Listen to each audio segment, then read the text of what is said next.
इस वक्त की सबसे बड़ी खबर आ रही है और जेल कैंप समर्थकों के लिए टाइगर जयराम महतो के दीवानों के लिए बहुत ही ज़्यादा बुरी खबर है। और बताया जा रहा कि टाइगर जयराम महतो बहुत ज़्यादा बीमार हैं, उनकी हालत गंभीर बनी हुई है और उनकी हालत को देखते हुए उन्हें झारखंड के बाहर ले जाया गया है, जहां पर उनका बेहतर इलाज कराने की तमाम तरीके की कोशिश की जा रही है। और इस बात का बड़ा खुलासा जेल कैंप के कद्दावर नेता ने कर दिया है। नमस्कार, मैं प्रिंस कुमार सिंह, आप देख रहे हैं पॉजिटिव टॉक्स। अगर अभी तक आपने चैनल को सब्सक्राइब नहीं किया है तो खबरों से अपडेट रहने के लिए कृपया चैनल को सब्सक्राइब कर लीजिए। और जो लोग ऑलरेडी कर चुके हैं तमाम लोगों को से हृदय धन्यवाद। अब वापस आते हैं अपनी खबर पर और आप लोग कमेंट करके बताइएगा कि कौन कौन चाहता है कि टाइगर जयराम महतो जल्दी स्वस्थ हो जाए। अब आप जेल के नेता का ये बयान सुनिए। ठीक चुनाव से पहले एक हालात बने थे राज्य के अंदर, उसको देखते हुए कहीं ना कहीं हमको लग रहा है कि पार्टी के लिए ये उत्साह बढ़ाने वाला है। अपेक्षित परिणाम नहीं है, यह हम लोग भी मानते हैं कि पार्टी के कार्यकर्ता और नेता ने जिस ढंग से वहां पर मेहनत किया था उस अनुरूप परिणाम नहीं है, इस चीज को स्वीकार करते हुए। लेकिन इतना जरूर है कि पार्टी को पहले से ज्यादा मत मिले हैं। निश्चित तौर पर एक ट्राइबल रिजर्व सीट पर अगर आपको 11,000 साढ़े 11,000 लोग अगर वोट के जरिए समर्थन करते हैं तो कहीं ना कहीं टाइगर जयराम महतो जी और पार्टी की जो विचारधारा है वो लोगों के बीच पहुंच रही है। आने वाले समय में हम लोग और बेहतर करेंगे। सर, अभी झारखंड में जो है कोलियरी क्षेत्र की अगर बात करें तो वहाँ पे ईडी वगैरह का बहुत ज्यादा जो है छापे पड़ रहा है और बहुत करोड़ों करोड़ों में पैसे भी निकल रहे हैं। शायद हमें लगता है कि वो करोड़ों करोड़ का पैसा जो है झारखंड वासी का ही है, लेकिन ईडी के चक्कर में पड़ जाते हैं। तो जेल के इन चीजों को किस एंगल में देख रही है? देखिए, हम लोग इन्हीं सब मुद्दों पर बात करते हैं कि राज्य को जिन लोगों ने लूटने का प्रयास किया और एक सुनियोजित तरीके से जो लोग राज्य को लूट रहे हैं, हमको लग रहा है कि उनके खिलाफ कार्रवाई होनी चाहिए। इस तरह की कार्रवाई का पार्टी स्वागत करती है और हम लोग ये मान करके चलते हैं कि झारखंड के अंदर जिस ढंग से पत्थर, कोयला और बालू माफिया सक्रिय है, जमीन माफिया सक्रिय है, पुलिस के हाथ में कुछ भी नहीं है, अब ईडी और सीबीआई के हाथ में है। निश्चित तौर पर ईडी और सीबीआई का जो फ्रीक्वेंसी है वो झारखंड के अंदर बढ़ना चाहिए, ताकि झारखंड में जो लोग गड़बड़ी कर रहे हैं, जो लोग आर्थिक भ्रष्टाचार कर रहे हैं, हमको लग रहा है कि ऐसे लोगों पर नकेल कसने की जरूरत है। और इसके अलावा बहुत सारा जो इलाका जो छूट रहा है, खास करके जो एसीबी की जो कार्रवाई होती है आपके सीओ वीडियो कार्यालय में, हमको लग रहा है कि उसमें जो लोग बैठे हुए हैं, जो वीडियो है, जो सीओ है, उनकी संपत्ति की भी जांच होनी चाहिए। ईडी को जरा उनको भी देख लेना चाहिए कि क्या कुछ कर रहे हैं वो लोग। सर, अभी कुछ तस्वीर हमें सोशल मीडिया में देखने को मिल रही थी, कुछ सूचनाएं भी मिल रही थी कि जयराम महतो का जो है तबीयत नासाज होने की सूचनाएं मिल रही थी। अभी उसका तबीयत कैसा है? क्योंकि जिस स्थिति में देखा जा रहा था वो कहीं ना कहीं एक बहुत भयावह टाइप का तस्वीर देखने को मिल रही थी कि कितना ज्यादा तबीयत खराब है, क्या है, इलाजरत है या क्या है, उसके बारे में दर्शक जानना चाहती है। देखिए, जहाँ तक टाइगर जयराम महतो जी का स्वास्थ्य का प्रश्न है, टाइगर चेकअप के लिए बाहर गए हुए हैं, वो आउट ऑफ स्टेट है। और दूसरी बात की चिंता जैसी कोई बात नहीं है, लेकिन इतना तो है कि जो व्यक्ति लगातार पिछले 3 सालों से मतलब दिन को दिन नहीं समझना, रात को रात नहीं समझना और मतलब जिसको वो कहते हैं कि शरीर की क्षमता से बाहर जाकर के मेहनत करना, तो उसका एडवर्स प्रभाव पड़ता है शरीर के ऊपर। तो हेल्थ वाइज निश्चित तौर पर वो परेशान है। और लेकिन गंभीर चिंता की कोई बात नहीं है। और वो स्टेट से बाहर है, राज्य से बाहर है, अपने रेगुलर तक। टाइगर जयराम महतो जी का स्वास्थ्य का प्रश्न है, टाइगर चेकअप इलाज ले रहे हैं? नहीं, वो रेगुलर चेकअप के लिए है। तो सर, ये भी तो कह रहे हैं कुछ लोग, आपके विपक्षी लोग ये आरोप लगा रहे हैं कि जयराम महतो का ही अधिकतर तबीयत बिगड़ने का जो है तस्वीरें वायरल होती है, बाकी नेताओं का कुछ नहीं होता है। तो क्या जयराम महतो को ज्यादा बीमारियां पड़ गई हैं या फिर विपक्षियों को वो नजर नहीं आता है कि हकीकत भी है, तो उनको लगता है कि ड्रामा चल रहा है? तो उन लोगों को क्या जवाब दीजिएगा? विपक्ष के लोग हर बात पे टीका टिप्पणी करेंगे और किसी की बीमारी में भी अगर इस तरह का एडवर्स अगर उनका रिएक्शन आएगा तो ये दुर्भाग्यपूर्ण है। उनको अपनी मानसिकता बदलनी चाहिए।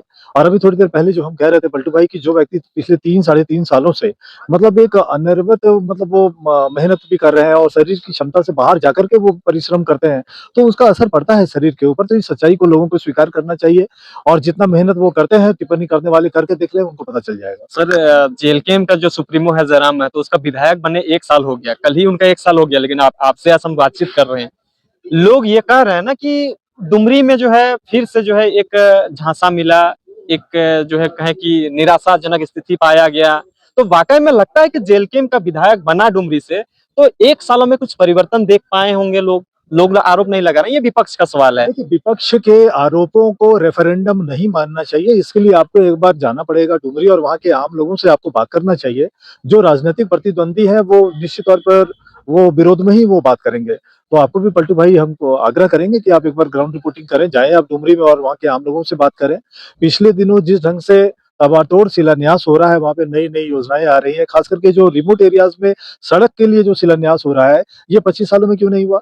यहाँ पे बीजेपी के भी लोग रहे, झारखंड मुक्ति मोर्चा के भी लोग रहे, तो उन गाँवों तक रोड क्यों नहीं पहुँचा? इसका जवाब विरोधी को देना चाहिए ना, उनको तो बताना चाहिए कि इस तरह के नई सड़क का शिलान्यास क्यों हो रहा है? जहाँ पर पगडंडी है, वहाँ पर रोड क्यों बनाने की ज़रूरत पड़ी है आज़ाद जो अलग झारखंड बनने के बाद? तो लोगों को जो अभी जो शिलान्यास के ज़रिए, योजनाओं के ज़रिए जो हम लोग देने की कोशिश कर रहे हैं डुमरी में, ये डुमरी के जो आम लोग हैं, वही बता सकते हैं। राजनीतिक प्रतिद्वंदी क्या सोचते हैं और क्या बोलते हैं, इसको पार्टी गंभीरता से नहीं लेती। सर एक ये भी सवाल है, ईचागढ़ से जो घूमता फिरता चल रहा है तरुण महतो प्रकरण में, उनको जो है जेल भी भेजा गया।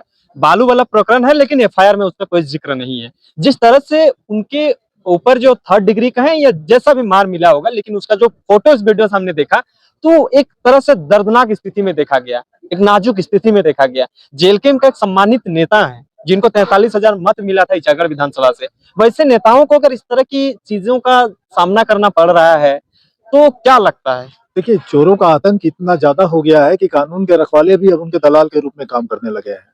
उनके गुंडे के रूप में काम करने लगे हैं। मैं ये मानता हूँ कि जो प्रकरण हुआ है ईचागढ़ थाना में रात के अंधेरे में, उसकी समुचित जाँच होनी चाहिए। सभी दोषी पुलिसकर्मियों के खिलाफ कार्रवाई होनी चाहिए। सिर्फ प्रभारी को, थाना प्रभारी को लाइन हाजिर कर देने से नहीं होगा। जो भी लोग वहाँ पर इन्वॉल्व हैं इस पूरे मामले पर, सबके खिलाफ कार्रवाई होनी चाहिए। और एक बात, जो हज़ारों टन बालू स्टॉक करके ईचागढ़ के विभिन्न इलाकों में रखा गया है, वो बालू किसका है? जब आपको पता है कि 15 अक्टूबर से पहले एनजीटी का रोक लगा हुआ था, उस दौरान वो बालू स्टॉक किया गया है। तो कानून के रखवाले जिस ढंग से माफियाओं के दलाल के रूप में काम कर रहे हैं, ये अफसोसनाक है। इसी बात को लेकर के पार्टी की लड़ाई है।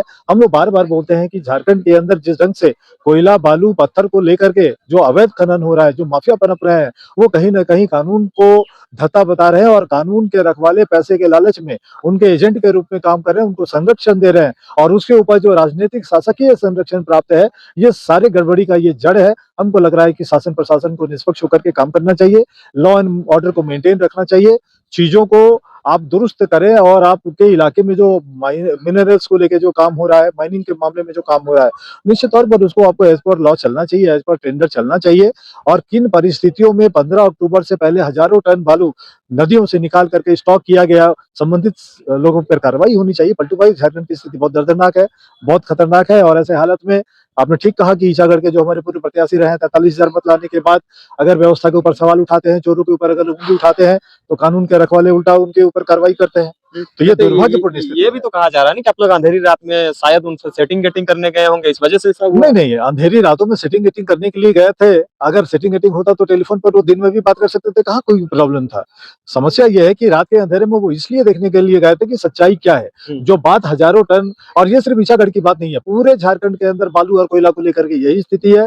संथाल परगना में पत्थर को लेकर के यही स्थिति है। हमको लग रहा है कि जिस ढंग से सिस्टम में बैठे हुए लोगों का फायदा माफिया उठा रहे हैं और जिनको शासन का संरक्षण प्राप्त है, उसके कारण ये स्थिति बनी हुई है।